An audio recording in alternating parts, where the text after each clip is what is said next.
घुंघराले बाल। राइना बचपन से ही खूब सुंदर थी। उसके लंबे लंबे घुंघराले बाल से हमेशा उसका चेहरा ढका रहता। अरे भूतनी बनकर घूमती रहती है, चल तेरे बाल कटवा दूं। अच्छा, क्यों भला? स्कूल में तो सारा वक्त बांधकर घूमना पड़ता था। अब तो मैं कॉलेज जाऊंगी और बाल खोलकर घूमूंगी। हाँ। अरे ये बाल देख रही है, ऐसे लगता है जैसे मधुमक्खी का छत्ता। खैर, घने घने घुंघराले बालों से राइना सुंदर तो लगती, लेकिन उसे संभालना उसके लिए बड़ा काम था। माँ, अरे माँ, शैम्पू खत्म हो गया है। इस बार वो वाला लाना ना, जो घुंघराले बालों को और बाउंसी बनाता है। माँ ले आना, हाँ जरूर से। कल मेरा कॉलेज का पहला दिन है, मैं चाहती हूँ सब मुझे देखकर जले। अगले दिन राइना कॉलेज पहुँचती है, जहाँ एक लड़का उसे छेड़ते हुए कहता है, अरे लगता है चाउमीन में सोया सॉस कुछ ज्यादा ही गिर गया। अरे मुझे तो चेहरा दिख ही नहीं रहा। लड़कियां भी राइना का मजाक उड़ाती है। अरे यार, ये कंगना की कॉपी करके कौन आया है? लोकल कंगना, और कौन? राइना को सभी पर गुस्सा आता है, लेकिन वो कुछ नहीं कहती। स्कूल में तो बाल बंधे ही रहते थे, लेकिन कॉलेज में राइना एक लड़की से कहती है, हाय, मेरा नाम राइना है, मुझे आर्ट्स डिपार्टमेंट में जाना है। कहाँ से है रास्ता? अपने बाल हटाकर देखो, सामने ही बोर्ड लगा है। राइना को कॉलेज में भी दोस्त बनाने में दिक्कत आ रही थी। वो रोते रोते घर आ जाती है। माँ, मैं क्या करूं? आज तो सारे दिन लोगों ने न जाने क्या क्या बोलकर मेरा मजाक ही बना कर रख दिया। माँ प्लीज कुछ करो ना मेरे बालों का। मैंने तो पहले ही कहा था कटा दे, पर तू। अरे कटाने से क्या होगा, उल्टा जो थोड़े बांध कर ये इन्हें समेट सकती है ना, वो भी नहीं कर पाएगी। तो क्या मेरी कोई दोस्त नहीं बनेगी कॉलेज में, या मैं हमेशा लोगों के मजाक का ही शिकार होती रहूंगी? राइना जोर जोर से रोने लगती है। तभी उसका छोटा भाई आ जाता है और राइना के बालों के बीच एक पेंसिल छुपा देता है। तभी उसका दोस्त भी पीछे से आ जाता है। अरे ढूंढो ढूंढो, कहाँ है पेंसिल? मैं नहीं बताऊंगा। दोस्त काफी कोशिश करता है, लेकिन उसे पेंसिल नहीं मिलती। वो वहाँ से चला जाता है। थैंक्स दी, आज आपके बालों ने तो मुझे बचा ही लिया। अच्छा, बहुत दिनों के बाद बालों को लेकर कुछ अच्छा सुनने को मिला। मुझे भी पहले लगता था कि मेरे बाल सबसे सुंदर है, लेकिन अब पता चला। अरे क्या पता चला, क्या हो गया? देख, किसी भी चीज के ना दो पहलू होते हैं। या तो तुम बालों से ही लोगों का मन जीतो, या फिर रोती रहो। अब ऐसे घने बाल तो तुम्हें भगवान ने दिए हैं। राइना को पिता की बात समझ में आ जाती है। वो सोच लेती है कि जिन बालों के कारण वो कॉलेज में एक भी दोस्त नहीं बना पा रही है, उन्हीं बालों से वो दोस्तों की लाइन लगवा देगी। अगले दिन कॉलेज में डेस्क में राइना बालों को आगे कर लेती है और लोगों को लगता है कि राइना का चेहरा पीछे है, लेकिन राइना घने घुंघराले बालों को हटाकर हंसने लगती है। देखा मेरे बालों का कमाल, इससे मेरा चेहरा भी नहीं दिखता और मैं चलती क्लास में सो भी सकती हूँ। सभी राइना को देखकर हंसने लगते हैं। क्लास में परीक्षा चल रही होती है, तो राइना अपने बालों में चीटिंग के पेपर छुपा छुपा कर आसपास के बच्चों की मदद भी कर देती है, जिसके बाद से तो राइना क्लास की हीरोइन बन जाती है। वाह राइना, तेरे बाल तो बहुत कमाल के हैं। मैं तो इन्हीं के कारण पास हो गई। और पता है, मैं तो अपने काम का सामान राइना के बालों के बीच में ही फंसा देती हूँ। जैसे जैसे काम होता है वैसे वैसे इस्तेमाल करती हूँ। अब तो क्लास में हर कोई राइना के साथ बैठने की जिद करता। राइना में इसे लेकर घमंड आ जाता है। उसे लगता है कि वही क्लास की सबसे डिमांडिंग लड़की है। फिर एक दिन, मैं इस कॉलेज में नई नई आई हूँ, क्या आप मेरी दोस्त बनेंगी? मैं? ओह सॉरी, मैं इस क्लास की सबसे डिमांडिंग लड़की हूँ। हर कोई मेरे साथ ही रहना चाहता है। एक काम करो ना, वो पीछे की सीट दिख रही है, जाओ जाकर वहीं बैठ जाओ। लड़की को राइना की बात बहुत बुरी लगती है, लेकिन वो करती भी तो क्या, जाकर चुपचाप पीछे की सीट पर बैठ जाती है। तो आज का लेसन सबने याद किया है ना बराबर से? जितनी भी चीटिंग करने वाली लड़कियां थी, वो राइना के पीछे जाकर बैठ जाती है और जोर से चिल्लाती है, जी मैम, सब कुछ याद है, कहीं से भी पूछ लो, हम तो मास्टर हैं, मास्टर। क्यों? ये बोलकर वो रायना के कंधे पर हाथ रख देती हैं। रायना भी खुश होती है कि कॉलेज की सबसे स्मार्ट लड़कियों का ग्रुप उसका दोस्त है। पीछे बैठी वो लड़की देखती है कि कैसे मैडम के सवाल लड़कियां रायना के सर को देखकर दे रही है। शाबाश, मुझे खुशी है कि तुम लोग इतनी अच्छी पढ़ाई करने लगी हो। मैं प्रिंसिपल से कहकर तुम लोगों की स्कॉलरशिप की बात करूंगी, जिससे तुम लोगों के माता पिता का पैसा जो फीस में लग रहा है वो बच जाए। सभी लड़कियां खुश हो जाती हैं। टीचर के जाने के बाद एक लड़की कहती है, गर्ल्स, अब हम लोग ना सिर्फ सबसे स्मार्ट बल्कि सबसे इंटेलिजेंट भी हो गए हैं। इसी बात पर आने वाले संडे को मेरे घर पर पार्टी, सबको आना है, ओके? सभी लड़कियां पार्टी के लिए एक्साइटेड हो जाती हैं। रायना भी। माँ, मेरे कॉलेज की सबसे स्मार्ट लड़की ने पार्टी रखी है संडे को। मैं भी वहाँ सबसे अच्छी दिखना चाहती हूँ, लेकिन ये बाल। घुंघराले बालों का तो कर भी क्या सकती है। तभी उन लोगों की नजर पार्लर के एक इश्तिहार पर पड़ती है जो 3000 रुपए में बाल स्ट्रेट कर रहा था। माँ, मुझे पैसे देना, मैं बाल सीधे करवा कर आती हूँ। संडे को पार्टी में सबसे अच्छी लगूंगी। बस फिर क्या था, अपने घुंघराले बालों को रायना पार्लर जाकर स्ट्रेट यानी कि सीधा करवा लेती है।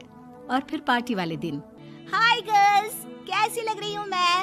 ओह नो, शिट, ये क्या करवा लिया बालों का हाल? और जिसके घर पार्टी थी वो लड़की, अरे ये क्या करवा लिया? तुम्हें मालूम नहीं है, जिस बालों में चीटिंग रखकर हम लोग टीचर के अगर इम्प्रेशन जमाते थे, उन बालों को तुमने। अरे हमें तो स्कॉलरशिप भी मिलने वाला था, अब तुमने बाल सीधे करवा लिए। अब तुम हम लोगों के लिए किसी काम की नहीं हो। अरे लेकिन हम दोस्त तो है ना, क्या मैं अच्छी नहीं लग रही हूँ? हमें तेरे अच्छे और बुरे लगने की कोई जरूरत नहीं है। हम लोगों को तेरे बालों से फायदा था, अब वो नहीं है तो हम तेरे दोस्त भी नहीं है। जाकर बाल वापस घुंघराले करके आ, तभी तो हम लोगों की दोस्त बन सकती है। रायना रोते रोते घर आती है और माँ को सारी बात बता देती है।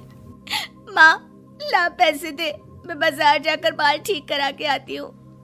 लेकिन माँ, मुझे ये बाल बहुत अच्छे लग रहे हैं, काश ये बाल मैं पहले ही सीधे करवा लेती। देख बेटा, पैसे तो मैं तुझे दे दूं, लेकिन वैसे बाल करके तू फिर ऐसे दोस्त बनाएगी जो तेरे साथ मतलब के लिए जुड़े हैं। लेकिन इन बालों में तू ऐसे दोस्त बनाएगी जो तेरे साथ जीवन भर का साथ निभाएंगे। रायना को माँ की बात समझ में आ जाती है। चमत्कारी बहू की लालची सास। राजगढ़ की गौरी अपने माता पिता की इकलौती संतान थी। गौरी के पिता मेहनतकश किसान थे। वो सारा दिन खेतों में काम करते। गौरी अपनी माँ का किचन में हाथ बटाती। वो जंगल से लकड़ियां बीनती और माँ के चूल्हे में मदद करती। एक दिन वो जंगल में लकड़ी बीनने गई थी कि तभी उसे रोने की आवाज आती है।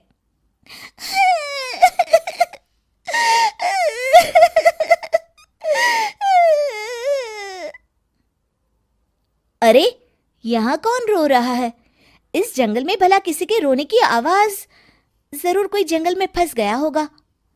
वो देखती है तो उसे एक परी दिखाई देती है जिसका एक पंख टूटा होता है। अरे, तुम कौन हो और क्यों रो रही हो? मैं परीलोक की रानी हूँ, पृथ्वीलोक में घूमने आई थी, लेकिन देखो ना, मेरे पंख ही टूट गए। अब मैं कैसे उड़ान भरूंगी? अरे, इसे जोड़ना तो आसान है, रुको मैं अभी जोड़ देती हूँ। ये कहकर गौरी लकड़ी और रस्सी की सहायता से पंखों को जोड़ देती है। परी अपने जुड़े हुए पंखों को देखकर खुश हो जाती है और गौरी को वरदान देती है कि वो पूर्णिमा की रात किसी भी चीज को हाथ लगाएगी तो वो सोने की हो जाएगी। लेकिन गलती से अगर उसने किसी इंसान को छू लिया तो वो अगली पूर्णिमा तक सोने का ही रहेगा। गौरी घर आती है और सारी बात अपने माता पिता को बताती है। गौरी की माँ उसे कहती है, तू भी ना गौरी, सारा दिन परियों की कहानियां पढ़कर स्वप्न लोक में ही रहती है। नहीं माँ, मैं सच बोल रही हूँ। देखो, आज पूर्णिमा की रात है ना, इसलिए डर के मारे मैं कोई सामान भी नहीं छू रही हूँ। अच्छा, ऐसी बात है बिटिया रानी, तो जरा इस घड़े को हाथ लगा दे। गौरी घड़े को जैसे ही हाथ लगाती है वो सोने का हो जाता है। गौरी के माता पिता घड़े को देखकर हैरान रह जाते हैं। अगले दिन गौरी के पिता उस घड़े को सुनार के पास बेचने जाते हैं तो रास्ते में उन्हें कंचा काकी मिलती है। वो सोने का घड़ा देखकर गौरी के पिता से पूछती है, अरे गौरी के बापू, ये पीतल तो बड़ा चमक रहा है, अरे काकी, ये पीतल नहीं, सोना है, सोना। बेचने ले जा रहा हूँ। अरे कहीं कोई लॉटरी लग गई है क्या? इतना सोना? गौरी के पिता काकी को गौरी को परी द्वारा दिए वरदान के बारे में बताते हैं। काकी गौरी के पिता की बात सुनकर सोच में पड़ जाती है और फिर अगले दिन काकी गौरी के घर आती हैं। गौरी के बापू, तुम्हारे लिए मैं एक खुशखबरी लाई हूँ। तभी गौरी की माँ पूछती है, क्या खुशखबरी है काकी? अरे तुम्हारी बेटी का रिश्ता मैं अपने बेटे से करना चाहती हूँ। अरे कब तक अपनी सयानी लड़की को घर पर बिठा कर रखोगी? हाँ, देखो काकी, मैं ऐसे ही व्यक्ति से अपनी बेटी की शादी कराऊंगा जो गौरी के वरदान से नहीं, उसके गुणों को समझे। अरे हमें तो गौरी के गुण अच्छे लगे, इसीलिए तो आ गई हूँ मैं। फिर गौरी के माँ बाप मान जाते हैं और उसकी शादी काकी के बेटे से हो जाती है। अगले दिन, अरे गौरी, कल पूर्णिमा की रात है। तुम्हारे पिताजी परी के वरदान के बारे में बता रहे थे, तो मैं ना कुछ चीजें रख दूंगी, जरा हाथ लगा देना। तभी गौरी का पति वहां आ जाता है और अपनी माँ से कहता है, माँ, क्या जरूरत है गौरी के वरदान को इस्तेमाल करने की? वैसे भी मेरी मेहनत से घर तो चल ही रहा है ना। और गौरी के पिता ने भी यही कहा था कि वो ऐसे ही व्यक्ति से उनकी बेटी की शादी करेंगे जो गौरी के वरदान से नहीं, उसके गुणों को समझे। अरे बस कर किताबी बातें। तेरे लिए क्या लड़कियों की कमी थी जो मैं ये किसान की बेटी घर ले आती? और सुन गौरी, कल अगर तूने सारी चीजों को सोने का नहीं किया तो मैं तुझे घर से निकाल दूंगी और अपने बेटे की दूसरी शादी करवा दूंगी, समझी? इतना कहकर गौरी की सास वहां से चली जाती है। अगली पूर्णिमा की रात गौरी की सास गौरी के सामने ढेर सारे बर्तन रख देती है और कहती है, जल्दी कर गौरी, रात खत्म हो जाएगी। जल्दी जल्दी इन सारे बर्तनों को हाथ लगाकर सोने का कर दे। गौरी करती भी तो क्या, वो जैसे ही एक छोटे से बर्तन को छूने वाली होती है कि उसकी सास भड़क जाती है। क्या मजाक बना रखा है? इतने छोटे से बर्तन में क्या होगा? ये ले, ये बड़ा वाला बर्तन। जैसे ही बड़ा सा बर्तन लेकर गौरी की सास उसकी तरफ बढ़ती है, वैसे ही बर्तन के बाहर से वो धड़ाम से गिर जाती है। सास को गिरा देख गौरी उन्हें संभालने दौड़ती है और वो सास को हाथ लगाकर कहती है, अरे सासू माँ, क्या हो गया आपको? कहीं चोट तो नहीं लगी ना? लेकिन जैसे ही वो हाथ सास से हटाती है तो देखती है कि उसकी सास सोने की हो गई है। गौरी सोने की सास को देखकर रोने लगती है और अपने पति से कहती है,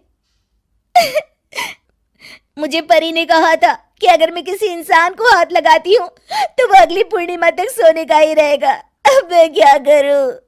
अरे करना क्या है, माँ को उठाकर अलमारी में रख दो। और हाँ, लालच का फल बुरा ही होता है। ज्यादा बड़े बर्तन को सोने का बनाने के चक्कर में माँ का ये हाल हुआ है। ये कहकर वो दोनों माँ की तरफ देखने लगते हैं।